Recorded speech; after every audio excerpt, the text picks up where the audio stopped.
Mats, tutorials, and more.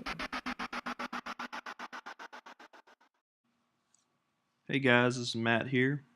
I want to take a quick second and show you this free software out there that not many people are talking about. You could use this for your merch by Amazon projects. It's got a lot of cool features. Just want to dive in real quick and show you an example. But first, you could just search Gravit Designer on Google or designer.io. The cool thing is that you could use this online directly, or you could download it to your Mac or PC. So let's go over to the main menu for the day. Alright, as you see here, you get this dialog box when you open Gravit Designer up.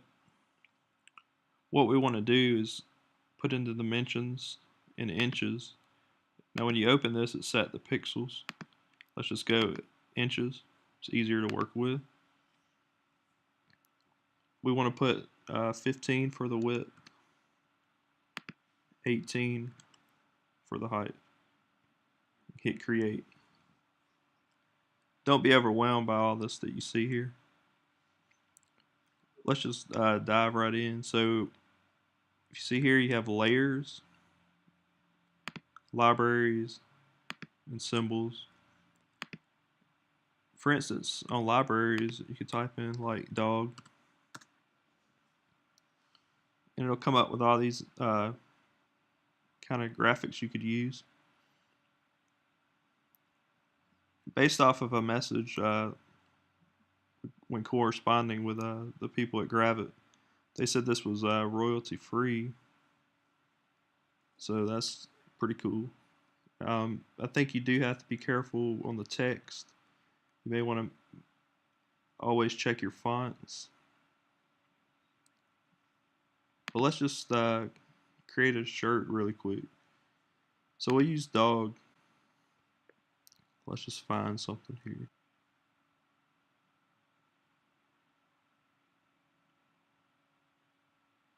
We'll just grab this dog here. Alright, now when you bring this in, you can see it's pretty small. So what you want to do, let's just zoom in using, if you come up to the top right here, you can zoom in. If you hover over this, you'll see this little thing here. It's like a rotate. You could bring the image in and out. What you want to do is, let's zoom out just a little bit. We want to hold shift, the shift key down. And when we do that, we want to hover over this. And we want to just drag. We're scaling it up here. The reason you want to do this is because if you don't, it'll get skewed. Kind of like that. So let's undo that.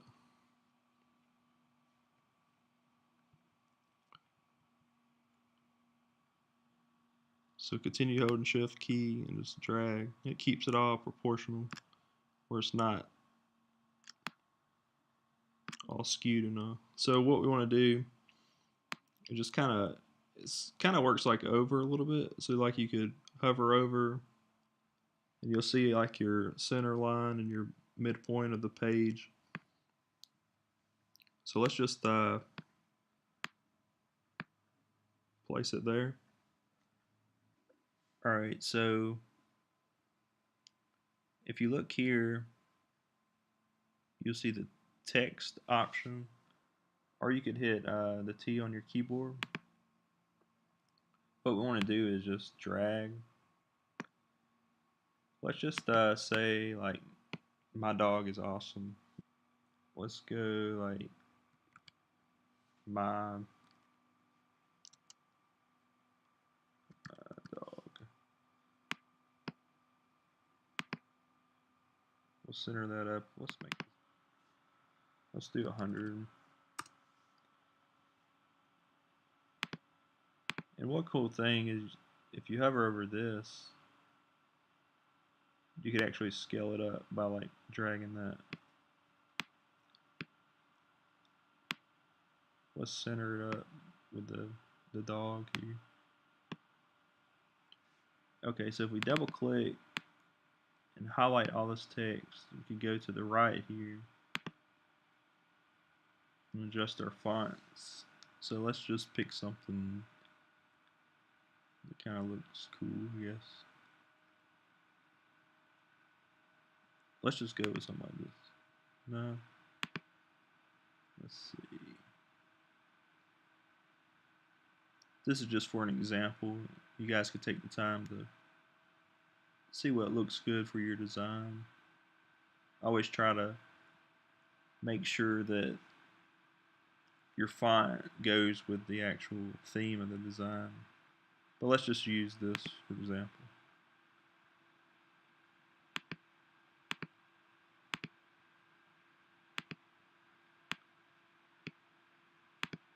So my dog, if we hold Option on a Mac when we click this, we could duplicate that. So let's just put is.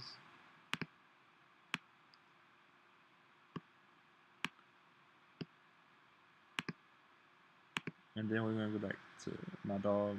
We'll hit Option again to make another copy.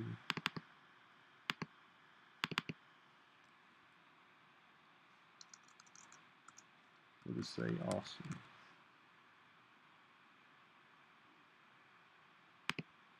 We'll scale that down just a tad.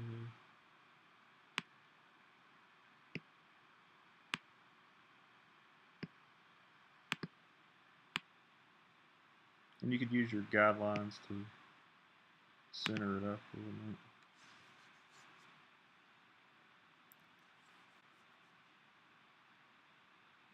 If you come over here to the left, we go to layers. It's bringing everything you're doing in this area here. So what we can do, say you wanted to change the color, you just click like my dog, and over here you'll see this little eyedropper, and you see this black thing here. This is your color. So once I click that and I go to the top right here, you'll see the option for CMYK, which I believe is what you're supposed to use for merch. So I'm going to click that, and I have these options here. So say I just wanted to make it white. Let's see, let's just go blue. You could change it to blue. And if you wanted to match, say you wanted to match this to that, what you can do is select is, hit this eyedropper here. You could hover over the blue area, just click, and it changes it.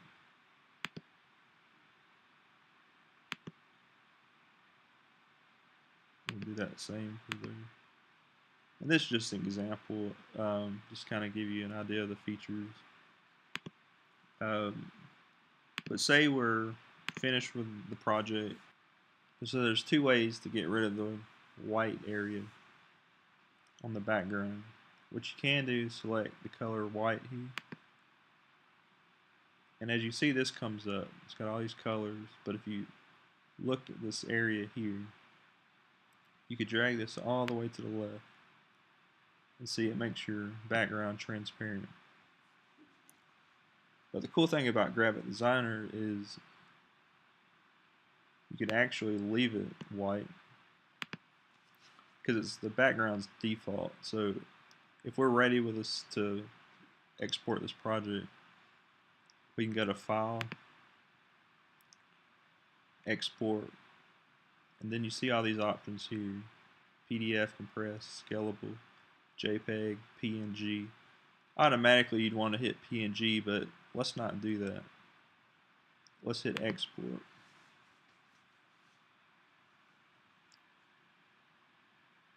Okay, so this comes up. What you want to do is look at your format first. It's PNG. We always want to save in PNG.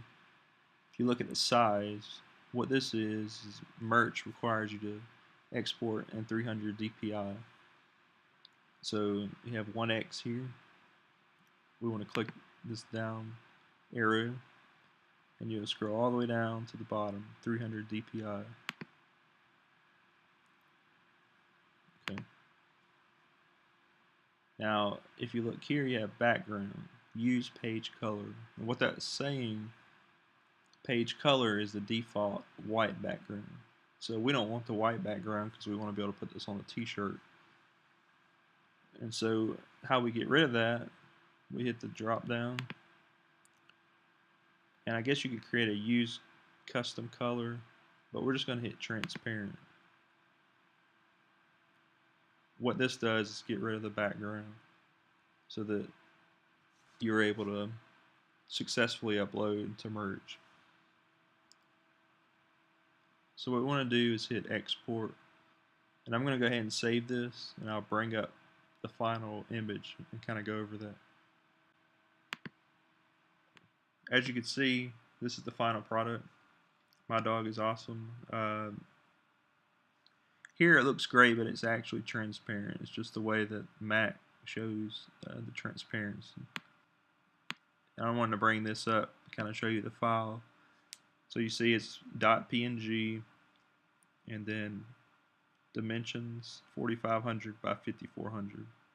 So remember, we started out at 15 by 18 inches, and then we converted that to these dimensions by using a 300 DPI. So just wanted to throw this out there.